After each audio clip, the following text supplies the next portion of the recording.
Bonjour et bienvenue dans la chaîne de Mathématiques Sciences. Aujourd'hui, je vais prendre et expliquer une nouvelle vidéo. Cette vidéo, donc, tout simplement pour les premières spécialités mathématiques. Et dans cette vidéo, pour les premières spé maths, je vous propose d'apprendre tout simplement à déterminer une équation cartésienne de cercle. Ok.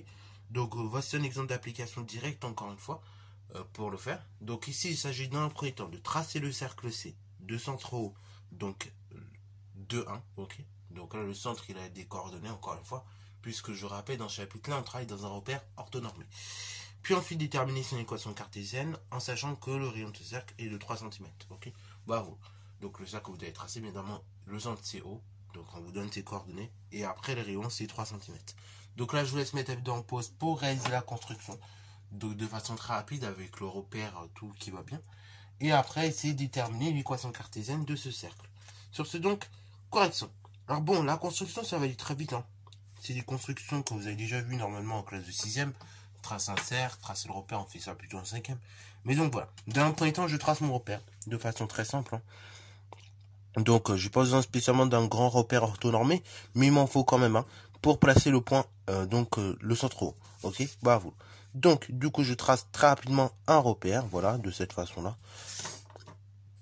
Voilà, donc ici, c'est le centre du repère. Ok, c'est le point, ce centre O.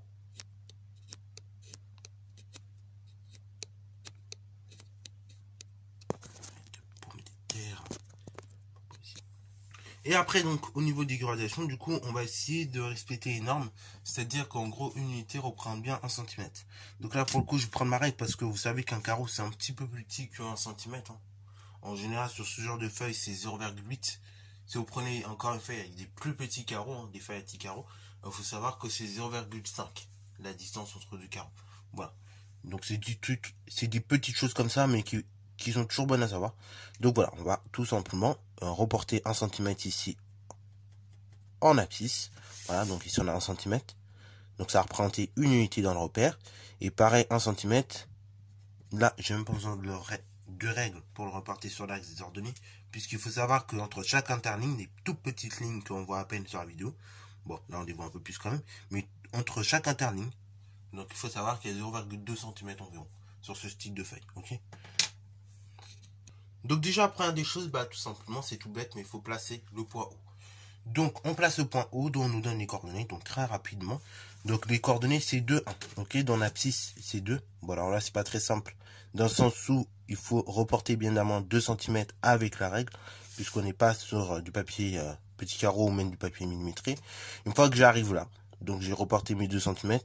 Après en ordonnée je vais monter de 1. Et donc normalement on arrive ici. Ok, voilà, on arrive juste ici. Là, c'est notre point O, qui sera le centre du cercle que l'on va tracer dans quelques minutes. Ensuite, comme je l'ai dit, on va prendre tout simplement notre règle, hein, ou notre équerre, c'est la même chose. On va prendre une mesure de 3 cm, parce que c'est le rayon en fait. Ok, voilà, l'écartement que je prends correspond au rayon. Et après, je pique mon compas en haut.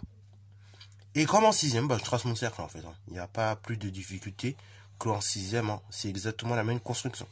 Ok, bah voilà. Et voilà, donc mon cercle est tracé. Ça, c'est le cercle C. De centre O, donc qui a pour coordonnées 2, 1. Donc c'est le cercle C, de centre O. Et donc, des coordonnées de ce centre, c'est 2, 1, comme je l'ai dit. Et le rayon du cercle, c'est donc 3 cm. Okay, on peut éventuellement déterminer son diamètre, 6 cm. Mais ça va pas nous servir ici pour avoir l'équation cartésienne de ce cercle. Ok, bravo. Donc maintenant, deuxième étape, déterminer l'équation cartésienne du cercle. Donc là, c'est pas très compliqué. En fait, on va te servir tout simplement du centre du cercle, des coordonnées. Donc, on sait qu'au niveau des coordonnées, O, il y a pour coordonnées 2, 1. C'est-à-dire, donc, le nombre qui correspond à l'abscisse, donc tout simplement de l'origine, enfin, de notre centre du cercle, et tout simplement, il vaut 2. Et le nombre B qui correspond à l'ordonnée, tout simplement, donc, de notre cercle, enfin notre ordonnée plus précisément du centre du cercle, et lui vaut 1. Ok, donc B vaut 1. Et de plus, on a le rayon. R égale 3. On s'en fiche que ce soit 100 cm ou quoi. Là, en tout cas, le rayon du cercle, il vaut 3. Ainsi, l'équation cartésienne du cercle C est de la forme suivante. c'est-à-dire donc x moins a, c'est-à-dire x moins 1, le tout au carré, plus y moins b au carré, c'est-à-dire donc y moins 1, le tout au carré. Alors dans ce cas, c'est x moins 2, pardon, j'avais oublié. A il vaut 2, donc x moins 2 au carré. Et après, plus y moins 1 au carré, égale donc le rayon au carré, donc égale 3 au carré. On peut laisser comme ça. Ou bien, si vous préférez, hein, ceci équivaut à la chose suivante.